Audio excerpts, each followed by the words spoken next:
Hi. Hi.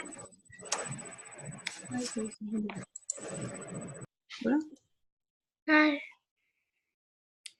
That's a board.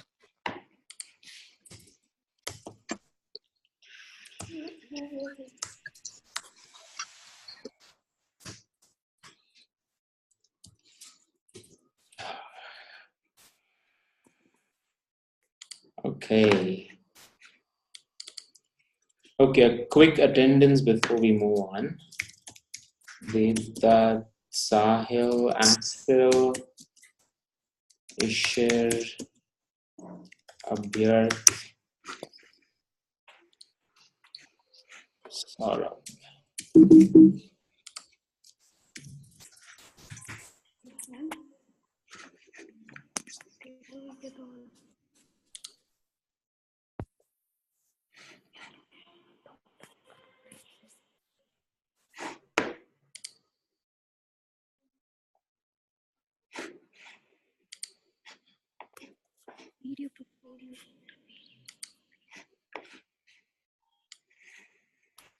Okay, so I'm just going to share another screen.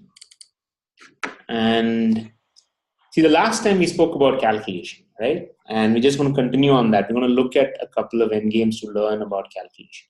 So calculation is the ability of a chess player to be able to think deep and understand what his move or what kind of repercussions his move is going to cause. So you make a move, and then if you're able to guess what your opponent is going to do in return, and then if you can think about your next move after that, and then your opponent's response to that, being able to do that continuously is calculation. And to accurately calculate basically means to think through the problem where you're able to come up with the best possible move your opponent can make every time. Okay? So this is your position. What should white do? Take your time, observe the board, don't be in a hurry, and think through the solution, because it's not just one move deep, it's about 5 to 6 moves deep. Unless you can logically explain yourself step after step, there's no point in you answering the question.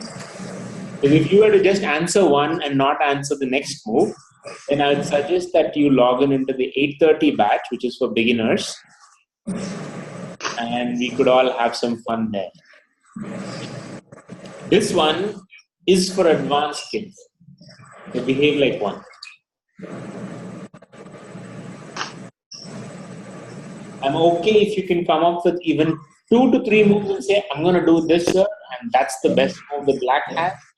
And then after that, I'm going to do this, and after that, I don't know what to do. It's okay. At least 2 moves deep, but not one move. I'm not going to be happy with just saying, oh, I'm going to move this, and then I don't care what's going to happen. So, Ishir, you ready? yeah. So hold on, Ishir. Let's give a few more minutes for others to think through. I can think 2 moves deep. I'm not sure after that. So why don't you take your time to go deeper than that? Yeah. So you can think through a little further, while the others can think through at least 2 moves.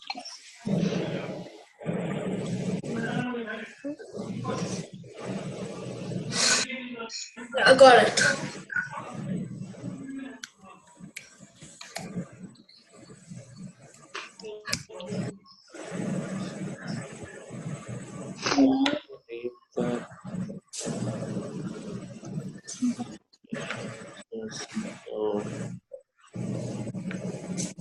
Okay, so that's your position.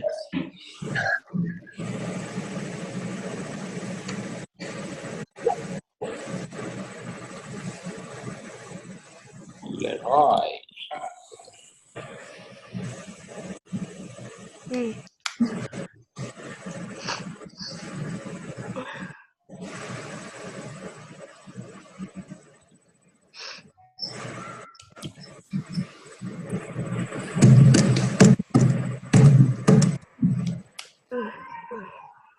can I tell?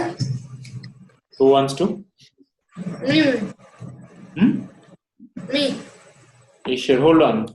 Does anybody else even have an inkling of where you're going? A bit. Devdat, okay, great. Devdat, okay, Devdat, hold on. I just want to check with all. Saurabh, how are you doing? That's thinking. How far have you gone? Now I'm thinking about c3, and if he plays king e5, we play d4, and then if it comes to e4, we play knight f6. But if he doesn't come to e4 and goes to d6, I don't know. So I'm thinking. Okay, good, fantastic. Ujjwal, what about you?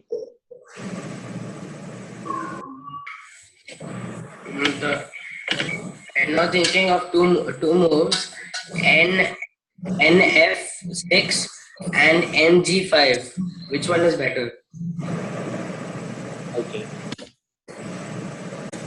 I feel NF6 is better.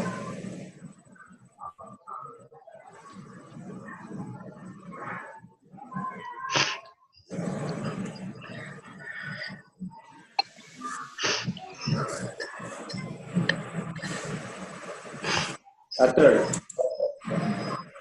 how far are you into this? Zero moves.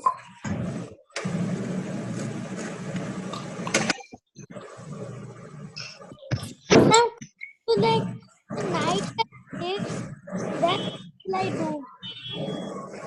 What will you do? So I don't know. Abhyar, Yes, sir. what will you do? Sir, we should play C3. Why should you play? After play C3, after that, he should move to either of the. Sorry, he should play NF.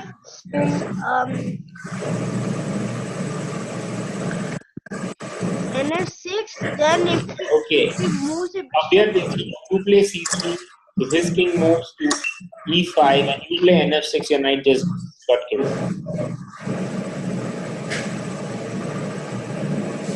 Saying that you're going to move this, he's going to move this, and then your knight is going to come here, and then not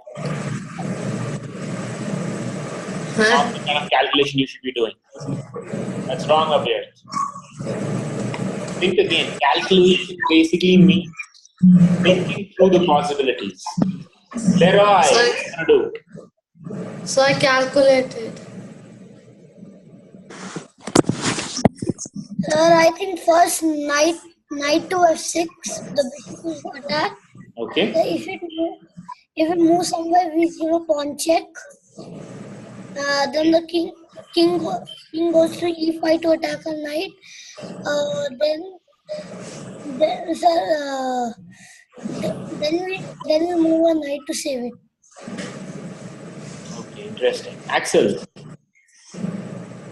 That's technically what I got. Sahil. I'm thinking 1 minute.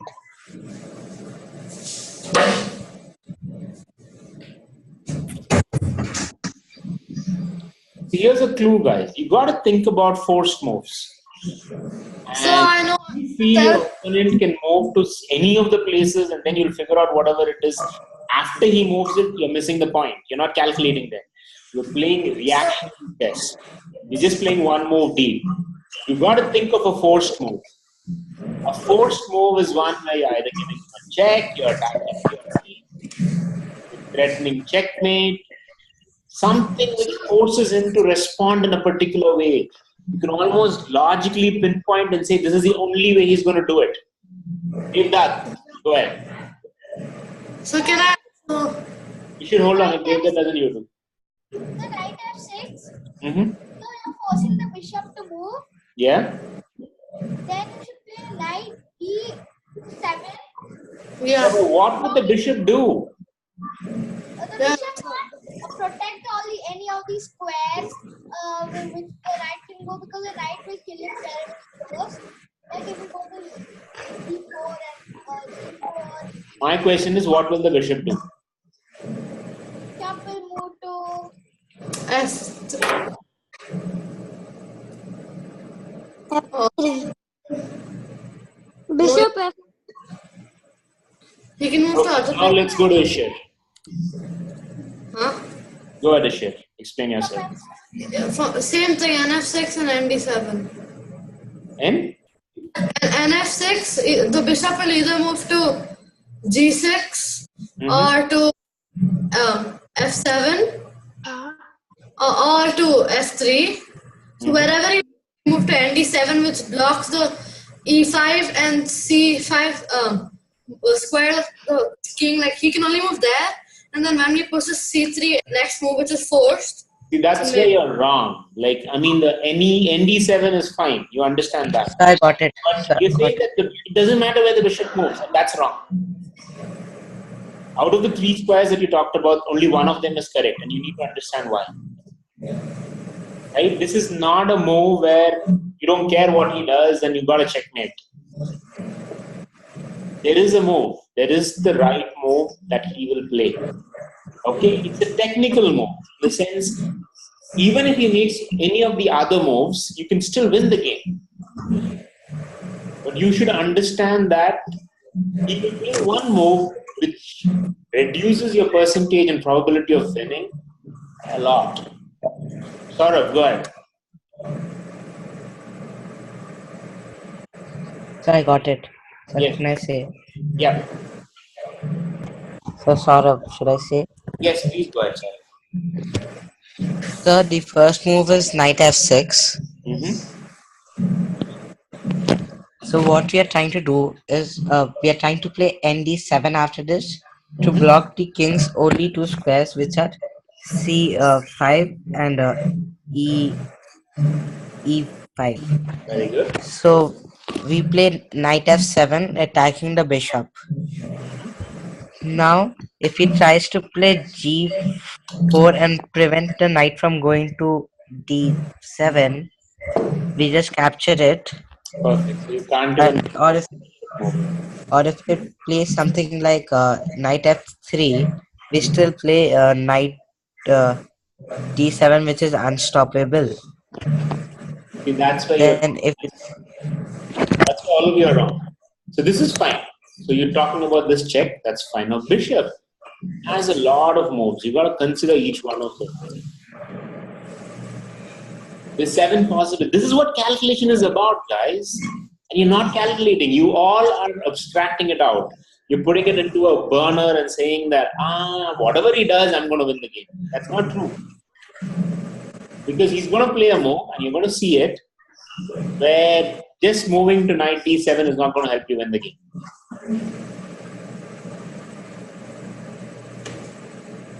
Okay? So you can eliminate few of them. It's not going to work. This is not going to work. This is not going to work because knight kills it. This is not going to work. Knight kills it. So the 3 moves, which is what Ishir said. But you want to narrow it down. Which of these 3 moves are you going to see?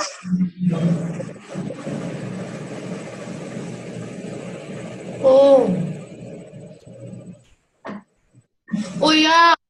Calculation is listing down the possibilities and eliminating everything that doesn't work. Not just putting it into a bucket and saying, oh, there are 3 possibilities and I don't care what he does. I'm going to keep doing what I want. Yeah, so bishop g6 is the move. After that, it'll be a draw. Why is bishop g6 the correct move? Because after we do knight d7, bishop into d3, pawn takes and... Because that opportunity to kill the pawn exists only if bishop moves to g6. If he were to move to f3 or f7, knight d7 followed by c3 is unstoppable. Then you can come to what you're doing, which is to say, like, whatever he does, that's not going to happen. Whereas now, if you had blindly gone with your calculation saying that, okay, I'm going to move knight to f6, threatening the bishop. I don't care where the bishop goes. You know what? You would have actually played bishop g6. You would have moved knight to d7 thinking you're finishing the game, and then you'd be surprised by the move bishop takes d3. You'd be so surprised that you will end up doing what 99% of the people will do, is to kill the bishop back and declare the game as stalemate. I'm sure that none of you guys even realize it was a stalemate. Right? That's your lack of calculation. That's what you need to improve. If you want to get better at chess, then you've got to improve this. You've got to recognize and visualize and say, oh my God, if pawn takes bishop, it's a stalemate.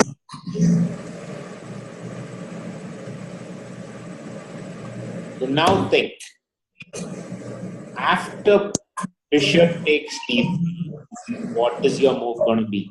I'll be back in a minute.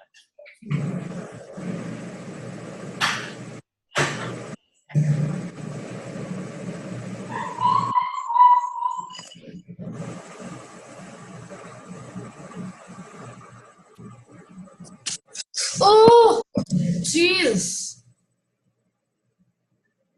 Okay, good move. Ah. Got it.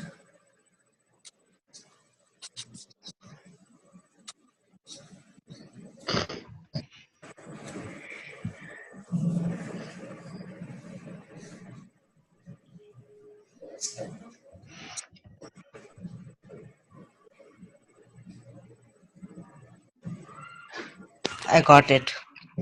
Yeah. Go ahead. So. So we play c3 check after that, Yeah. and then he has to move to e4, e4, and then we see Okay, he can move. knight check. Oh, he can move to c4 also, right? Yeah, No, but sorry. Yeah. It doesn't matter which way he moves. You have the knight moving to the other side to give you a fork, a check, where the king can't support the bishop. And even if he were to support the bishop, it doesn't matter because you can still go and capture the bishop. So remember, in calculation, it's about understanding force moves. The highest form of force move is ZugZwang. Right? This is the core of chess. And endgame is the best place for you to understand and learn this. Because in middle game, you won't have only 3 options to analyze. You have to think about maybe 15 options to analyze.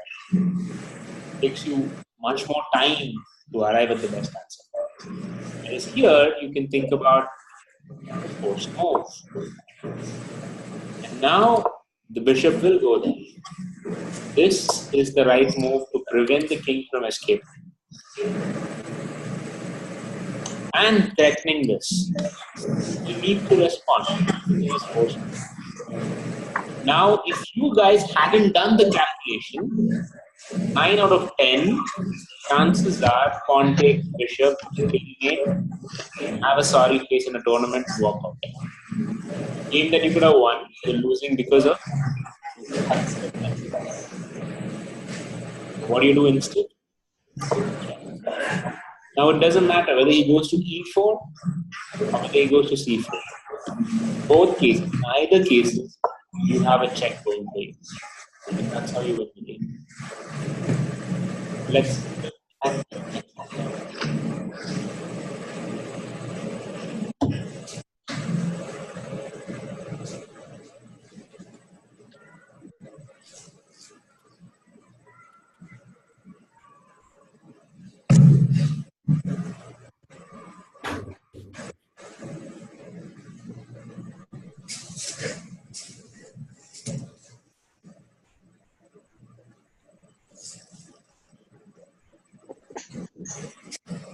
I think I got it. Is it b7? I don't want just one level depth. Take a little bit more time. Go deeper than this. Most of these studies are at least 5 moves.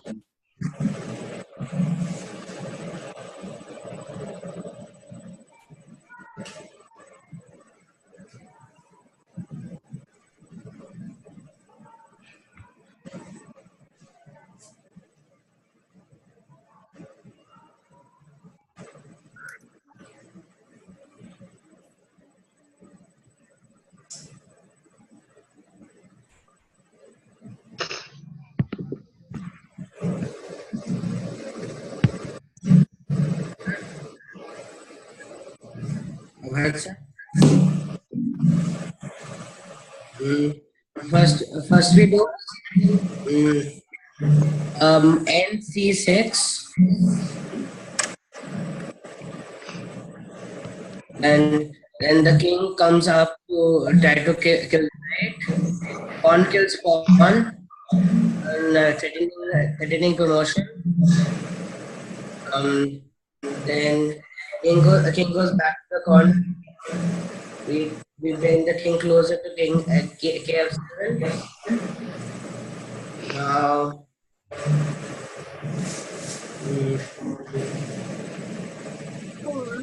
okay. Close but not very deep. Huh? What would you do? I do. I got it. Sir, I got it. Yes, tell me. Sir, K7. K7, the only king at 7. The only move for bishop is BE5. Then you can do a fork of the king and the bishop by the knight. What if he first captures your pawn and attacks your knight? Will you save your knight? He'll save his bishop. Okay? So pawn in the way. He can't take our pawn because it's protected by the knight. He can't take our pawn because it's protected by the knight. King moves to h7. Why can't this pawn take this and attack the knight? Okay, wait. So my continuation. Right, and then when you save your knight, some point you'll have to save it, right? You save it, I save mine. No, sir. No, sir, not with that. I did NC6. When the king comes closer, I'm going to kill the black pawn and the white pawn, and then if he takes the knight, then the knight is to go. That's true. That's how what you're telling is right, which is given check right now.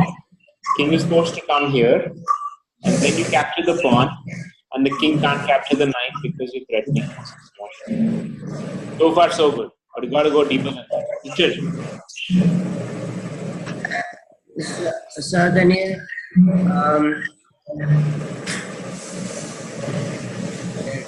Daniel do.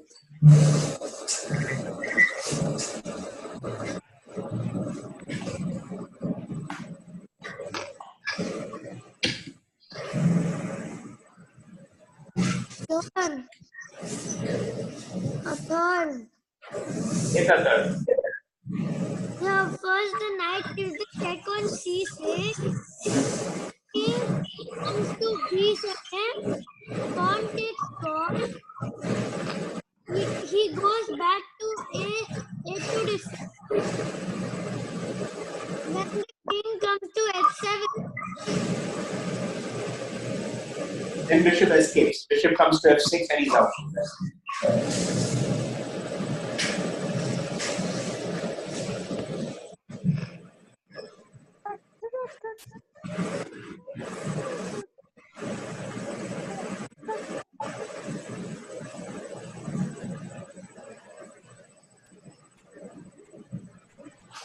So, Akhtar, this is what you're saying.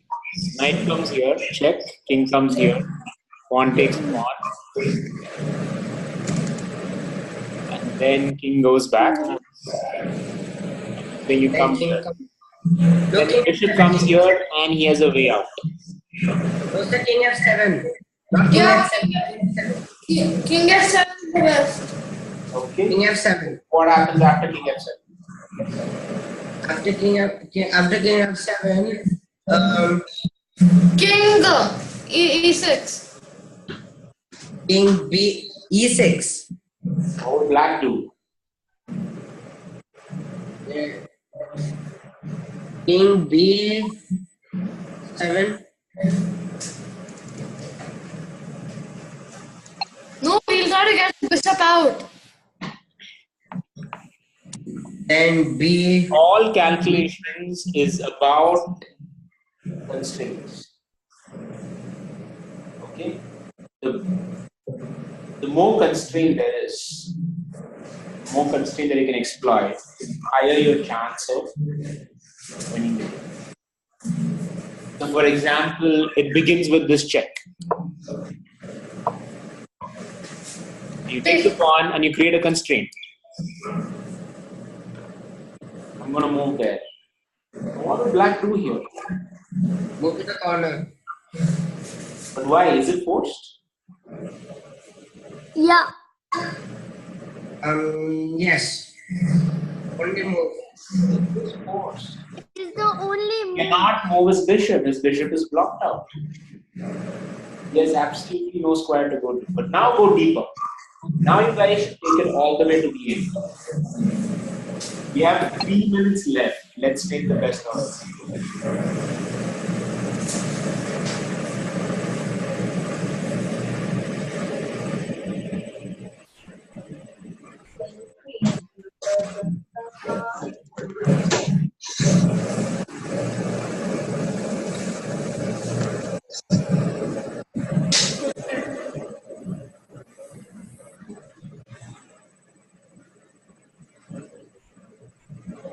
It is forced.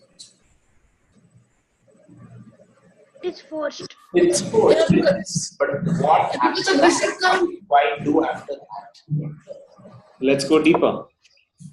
What should white do here? King F7. Why king f7? Why not king f7? King H7, the bishop is opportunity. Why not king f5? King F5. I got it, I guess. We play knight d8. We play knight d8 over here. And if he moves his bishop, we kill it with Knight d8, the pawn is dead. then can we play knight f7? Knight f7, pawn is dead. Then we can take his bishop. How? Because the knight is on f7. Yeah. Oh, we play knight d8 right now. Okay, we play knight d8, he takes the pawn, then we play knight f7.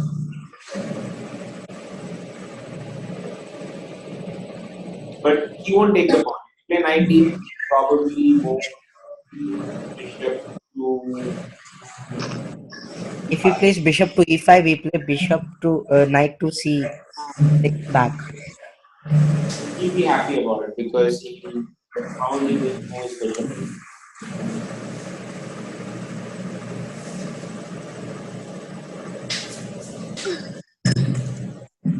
Giving him an opportunity to move the bishop around. Right? And then that pawn is going to fall no matter what. He can sacrifice his bishop and then last pawn. That will be it. So let's wrap this up. The point is you don't want to give the bishop any more. So right now he can't come here because of the knight. And either 2 squares controlled by the king. That's why king f7 is the correct move. You're completely blocked out. Now again, what do you do to force him out here? What's the possible force move? Move the pawn. Move the pawn. Force to capture. What now?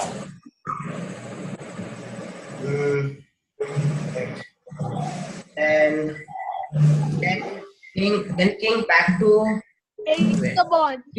king back to g6. King back to g6. And finally we do 98. 98 forced move. Check. Knight d8 check. And now and knight then d7. Knight takes bishop. Still the game is not over because he's going to try and capture the pawn. So you got to start defending it. And that's it. You win the game from here. Okay, so this is a calculation. I mean, if you just look at the analysis here, it's 10 moves deep. 10 moves where you have to think about every possible move. Most of it is logically the next step. But there were at least 4 different moves which you had to think through. That's your calculation. Being able to visualize this from the beginning is the skill that you want to develop. Okay, I'll see you in class over the next 2 days, and I'll see you in the masterclass next week. Take care. Thank you so much.